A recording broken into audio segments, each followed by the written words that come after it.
আসসালামু আলাইকুম। আমরা যখন ইউটিউবে একটা ওয়াজ শুনি অথবা কোরআন তেলাওয়াত শুনি তখন কিন্তু আমরা ভাবি যে আমাদের ফোনের স্ক্রিনটাকে যদি লক করে আমরা ওয়াজ শুনতে পারতাম অথবা ফোনের স্ক্রিনটাকে বন্ধ করে যদি আমরা ওয়াজ শুনতে পারতাম তাহলে ভালো হতো। তো কিন্তু এরকম ইউটিউবে কিন্তু এরকম কোনো সিস্টেম নেই যে আপনি মোবাইল স্ক্রিন লক করে আপনি ওয়াজ শুনবেন।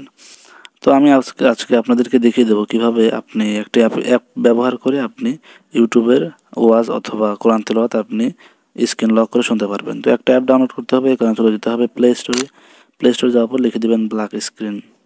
লেখার পরে একটা অ্যাপ চলে আসবে, এই অ্যাপটাকে আপনি ইনস্টল করে নেবেন। ইনস্টল করা হয়ে গেলে দেখতে পাচ্ছেন ওপেনে একটা ক্লিক দিয়ে দেবেন। ওপেনে ক্লিক দেওয়া হয়ে গেলে তারপর নিচের দিক দেখতে পাচ্ছেন যে এই স্টার্টে ক্লিক দিবেন, তারপরে এই অপশনটাতে ক্লিক দিবেন। দেওয়ার পর এখান থেকে পারমিশন চাইবে অ্যাপের, তাই যে ব্ল্যাক স্ক্রিন অ্যাপটা আছে এটার পর একটা ক্লিক দেওয়ার পরে বাটনটাকে অ্যালাউ করে দিবেন।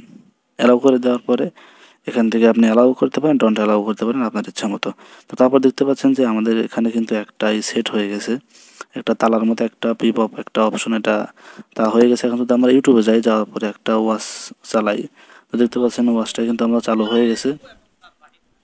তখন যদি ওয়াচটাকে আমরা মোবাইল স্ক্রিন অফ করে শুনতে চাই তাহলে এই তারার মতো এই অপশনের পর শুধু একটা ক্লিক দেবো, দেখতে পাচ্ছেন আমাদের মোবাইল স্ক্রিন কিন্তু অফ হয়ে গেছে। তো ওয়াচটা কিন্তু ঠিকই বাজতেছে, ওয়াচটা বাজতেছে এবং পাশাপাশি কিন্তু মোবাইলের স্ক্রিনটা কিন্তু কালো লক হয়ে আছে। তো এটার উপরে একটা ক্লিক দেবো, তারপরে আনলকে ক্লিক দিলে দেখতে পাচ্ছেন আমাদের কিন্তু ওয়াচটা আবার দেখাও যাচ্ছে। তো আপনি চাইলে আবার যদি আপনি দেখতে চান এটা, তাহলে এই তারার উপর একটা ক্লিক দিয়ে দিবেন, যে তারাটা নড়তেছে এই তারার মতো অপশনে ক্লিক দিবেন, দেখতে পাবেন যে আপনার স্ক্রিনটা কিন্তু কালো হয়ে যাবে।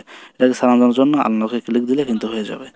তো এখন থেকে কিন্তু আপনি আপনার স্ক্রিনকে কালো করে কিন্তু আপনি ইউটিউবে যে কোনো গান শুনতে পারবেন, তেলাওয়াত শুনতে পারবেন অথবা ওয়াজ শুনতে পারবেন। তো এটাকে যদি আপনি সরাতে চান যে আমার ফোনে এটা ব্যবহার করব না, এখানে যে অ্যাপটা ডাউনলোড করেছিলাম সেই অ্যাপের ভিতরে চলে যাবেন, যে ব্ল্যাক স্ক্রিন অ্যাপটা ডাউনলোড করেছিলাম ব্ল্যাক স্ক্রিন অ্যাপের ভিতরে চলে যাবেন। যাওয়ার পর নিচে দেখতে পাচ্ছেন স্টপ নামে অপশন, স্টপে ক্লিক দিলে কিন্তু দেখতে পাচ্ছেন এখন কিন্তু তালার মতো ওই অপশনটা কিন্তু আমাদের কাছে নেই। এখন কিন্তু আপনি চাইলেও কিন্তু সেটা ব্যবহার করতে পারবেন না, ওটা চলে গেছে। যদি আপনি যদি আবার চান ওটা ব্যবহার করব, তাহলে ব্ল্যাক স্ক্রিন ওই অ্যাপে যাবেন, যাওয়ার পরে স্টার্টে ক্লিক দিলে কিন্তু কাজ কিন্তু হয়ে যাবে। তো আজকের ভিডিওটা এ পর্যন্তই ছিল। যদি ভিডিওটি ভালো লাগে তাহলে অবশ্যই লাইক করবেন এবং চ্যানেলটি সাবস্ক্রাইব করে দেবেন। ধন্যবাদ, আল্লাহ হাফেজ।